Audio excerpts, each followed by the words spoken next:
Thank you. First of all, I want to say thank you to Chris Ween for these flowers, and we hopefully will be seeing more flowers coming up in the weeks to come, so thank you, Chris. It's good to be here. It's good to see so many of your faces this morning, and I hope to provide you some context to Gandhi's understanding of violence. I think about oftentimes if I was alive in the 1800s in Boston, that I would remember where I was when I heard about the Boston Massacre and the Boston Tea Party and all those things that precipitated and created or catalysts that led us to the Revolutionary War. There are those who were alive who remembered when they heard about the Emancipation Proclamation in 1863.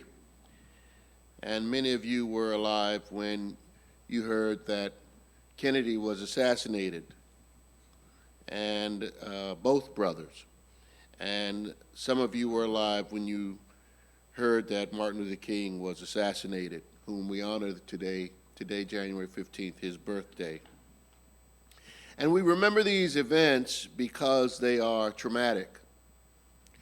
They send shock waves through our body, and they cause immediate pain when we learn of important people and events that we know instantly are game changers, world tragedies. And these tragedies fester inside of us for years to come. I often say that the things we remember from our childhood oftentimes are those traumas that we have to continually process to heal from. And January 6th is another one of those days. You could say 9/11 was one of those days. January 6th is one of those days. And I don't have to say any more, just January 6th. And we all know what happened. The mob,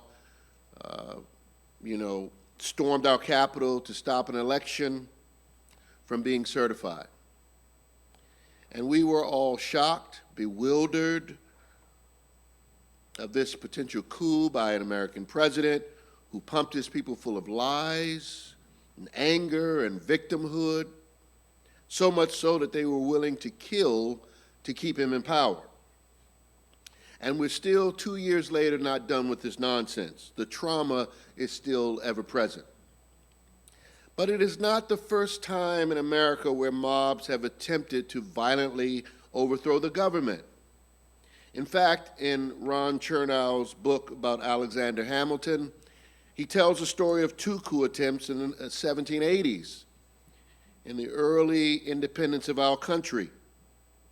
Also in Rachel Maddow's podcast, Ultra, a podcast about extremism, she tells the story of a violent and fascist coup attempt in 1933 and 1934 in our country.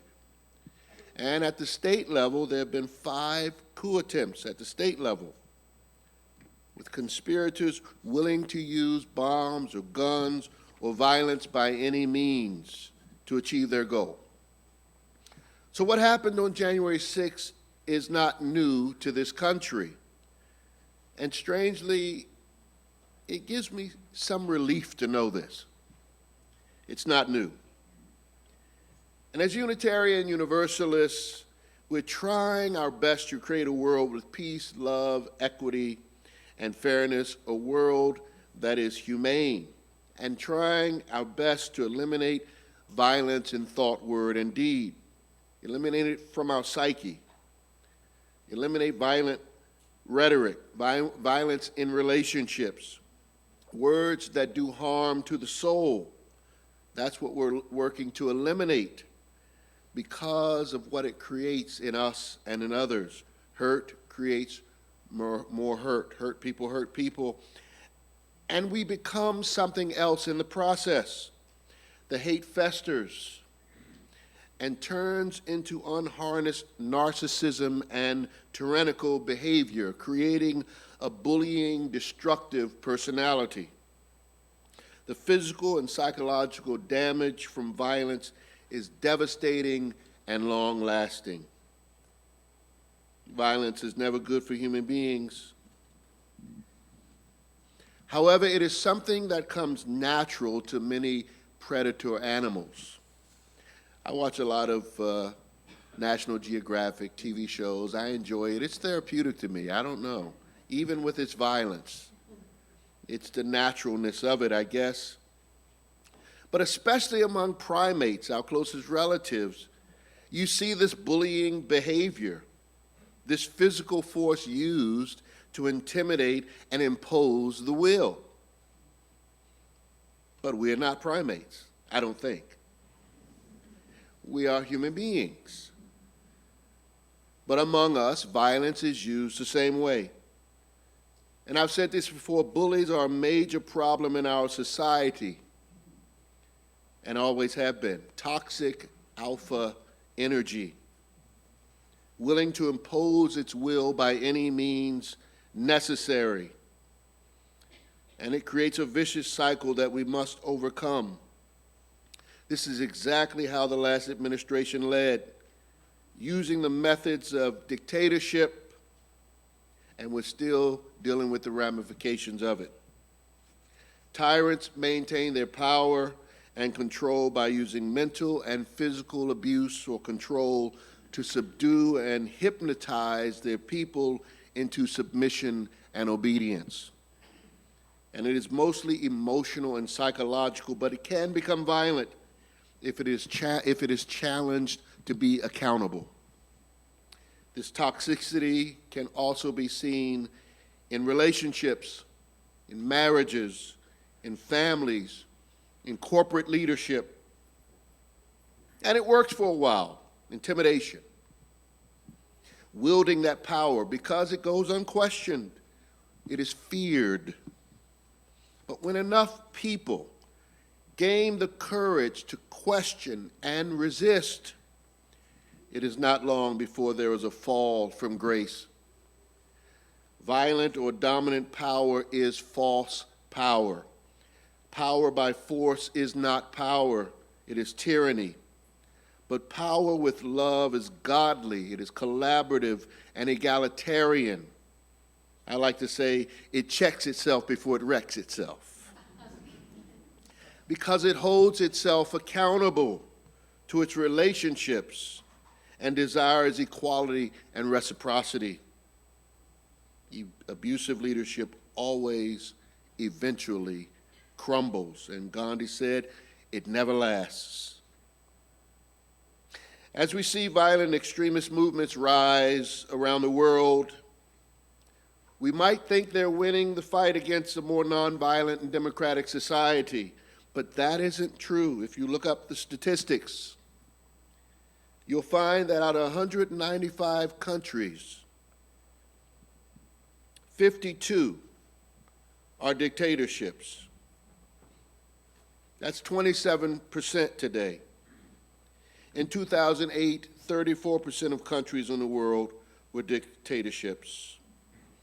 1946, 29%. Only 29% were democracies. In 1976, 24% were democracies. In 2016, a jump, 58% democracies. And as I said, 2022, 73% have some form of democracy. And my guess, if we keep our work, if we keep at it, by 2040, we may see the end of dictatorships around the world. If we keep teaching nonviolent democratic values, keep teaching people how to express and manage their traumas, keep holding leaders accountable to their actions, and keep challenging and showing those in the community how to get the courage to stand up to power structures that erase instead of embrace. If we do this, we will succeed. With democracy, it's not perfect, but it brings a kind of freedom of speech, a freedom of choice and movement and education and more. It allows us to pursue our happiness or unhappiness without fear. This is a critical time in our world. Dr. King and Gandhi, eventually Nelson Mandela, and many others chose nonviolence because it is the only way people have a chance to fight against repressive systems that have large military and police forces without causing massive loss of life. These great men saw nonviolence not as weak, but as a strong method of reconciling human beings one to another. These were not passive turn-the-cheek movements, but rather they were active forces based in love, a higher moral law, and the belief that all humans have inherent worth and dignity, that all life is precious. And it is a fact that studies prove it now, that nonviolent methods are the most effective in toppling oppressive power structures. These great prophets knew that using violence was counterproductive because, as Gandhi said, it's the very method the oppressor used. This is what Dr. King cautioned when he said, "Let us not create one tyranny for another form of tyranny." So nonviolence is the reconciling key. Nonviolent communication, as Marshall Rosenberg coined, is the means to learn how to be in relationship with each other as we struggle toward peace together. Now, one of the seminal books I came across putting this sermon together and read really quickly was a book titled From Dictatorship to Democracy, a Conceptual Framework for Liberation by Gene Sharp. Written originally in 1993, it is a treatise on exactly how to topple a dictatorship. And one can extrapolate from his work how the oppressed of any group that needs human rights can utilize nonviolent means to bring about social change.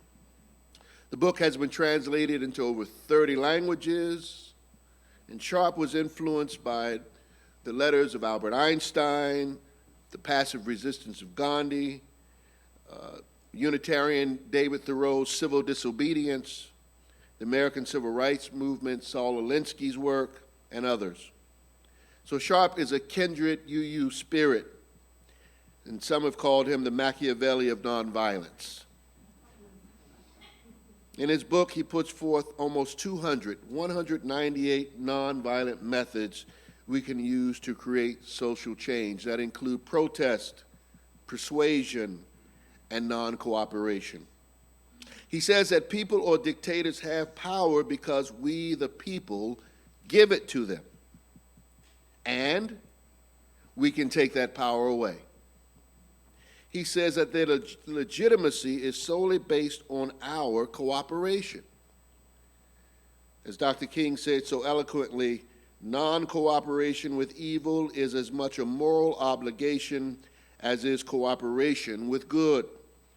The oppressed must never allow the conscience of the oppressor to slumber. Religion reminds every person that they are their brothers and sisters' keeper. Sharp says in his book that when we are atomized or isolated into individual parts, we can be separated and cannot use our power collectively. He writes that to create real change, we must first and foremost, quote, strengthen the oppressed population themselves in their determination, self-confidence, and resistance skills.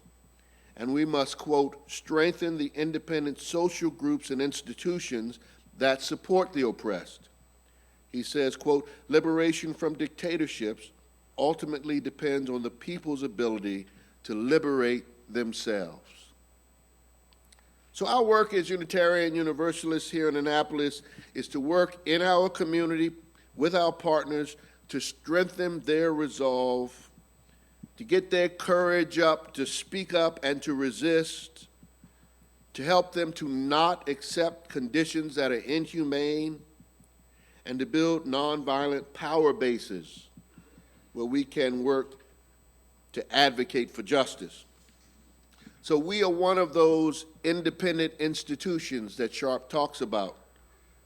Our central task is to empower and support, not always necessarily to lead, but to empower and support, to be in relationship with those who are oppressed among us, and to help them to become more aware and awakened to the possibilities. As Sharp says, in dictatorships, the people seem to be under some kind of spell. And as soon as the spell is broken, the illusion of control disappears. So we are here to help break the spell of power over, the spell of apathy and disillusionment that exists. We're here as Unitarian Universalists to say that beloved community is possible. It is not just a utopian fantasy. And we represent power with the people, not power over the people. That's our role. And we have an organization, Anne Arundel, Connecting Together. It's a vehicle for this congregation to travel with other congregations and institutions on the road to beloved community. ACT, if you don't know, is a community-based organizing model with about 20 congregations, social organizations, allied, working together, and we've made some positive changes through the years. And because of your pledges and our commitment from our own endowment, we give about $8,000 a year, almost $8,000, $7,900, to this organization. We are one of the top givers.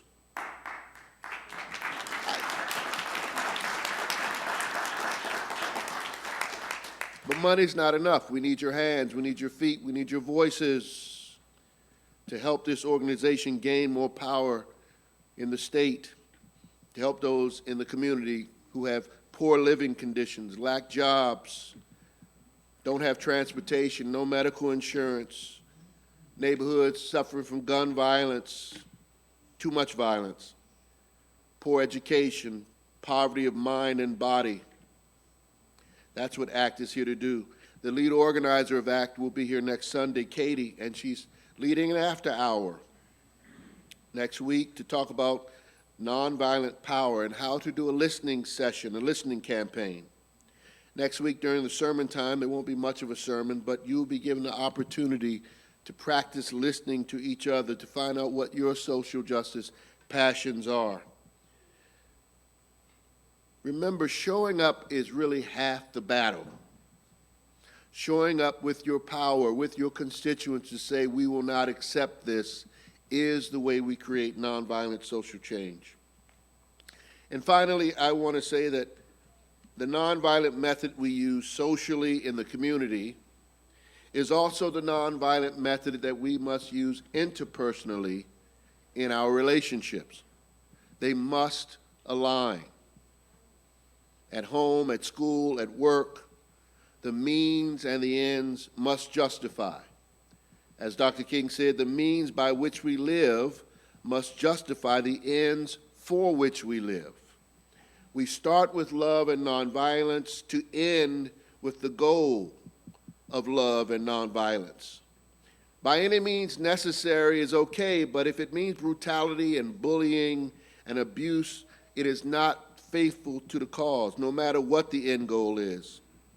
As Dr. King said, I believe that unarmed truth and unconditional love will have the final word in reality.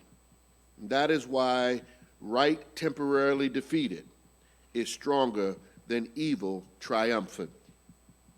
Dr. King understood the karmic interrelatedness of everything. Just as those traumas stick to you, he also knew that love is sticky too. And if we put more love out, eventually we will get more love back. Eventually, if we keep doing that, someday, one day, we will all be free. And I believe this in my gut. I may not live to see it. I know I won't live to see it. But I believe one day we will create a society that is less traumatized, less violent, less vicious.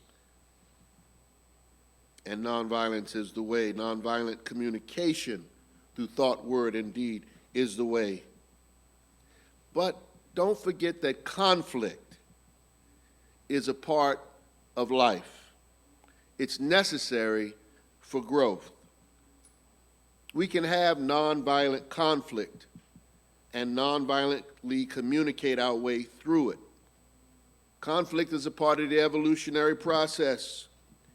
It is a vibration of conflict that creates growth. And so we must remember that disagreement does not mean violence. King said we can disagree without becoming violently disagreeable. Disagreement is normal in human relations. How we communicate our wants and needs and disagreement is the point.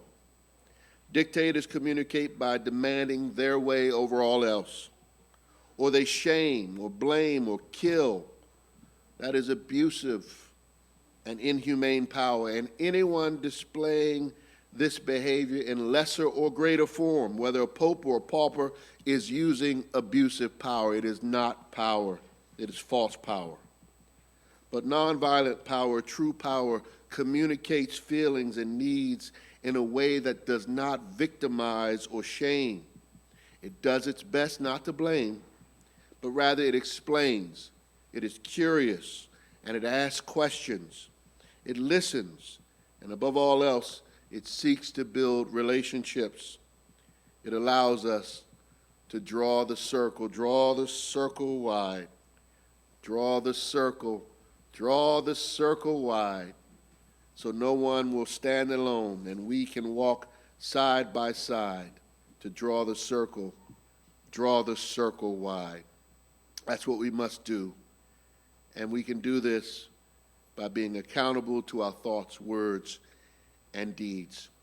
Why do you trust nonviolence as your means to peace? That's your reflection question. You can respond in your connection card. Blessings to you today on this very special Martin Luther King Jr. Sunday. Let us remember to proclaim his message of his legacy of nonviolence until justice rolls down like waters and righteousness like a mighty stream. May it be so. Amen.